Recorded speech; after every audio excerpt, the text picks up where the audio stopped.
There is another excerpt that worth mentioning, where he examines the role of religious doctrines on human society. He says that there is not much difference between different theological doctrines. Most of them trying to, let me read this. The ethics of the different religions have not been very different, since their main aim is to inculcate the social virtues which are essential if life is to be tolerable in any community, large or small.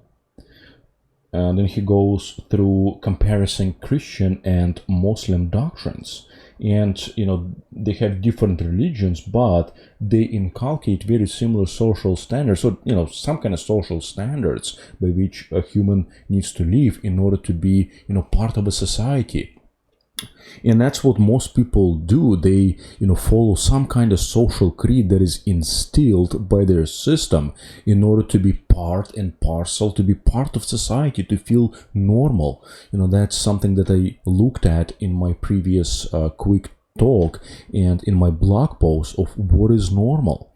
And most people do try to live some kind of normal life, even though on most of the new shows that we watch on Netflix or anywhere else, they say that there is nothing normal, but people do still obey a lot of different social norms that they get from the social cues around them. To me, organized religion and religion in general constitutes a previous system of social control that existed before the scientific era in which we still live now, because information era, as some dub it, is still a subcategory of the general kind of information system, this third wave that Toffler had talked about.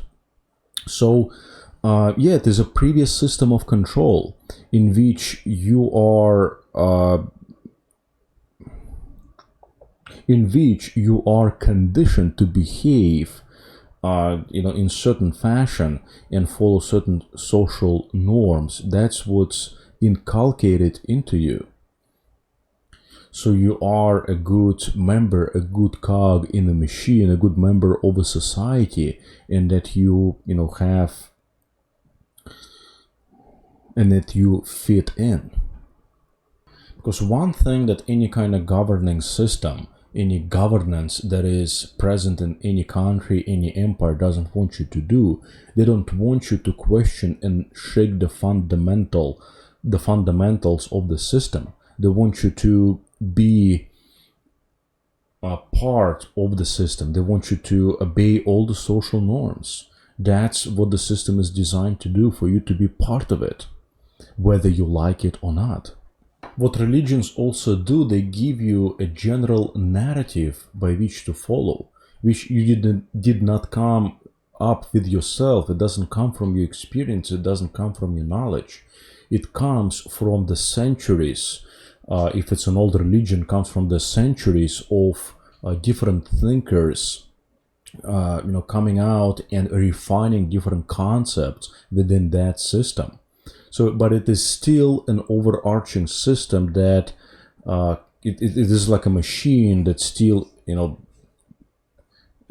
that exists through the ages, and you follow its creed, you follow its narrative. It defines your behavior, your patterns, and your thoughts in a society.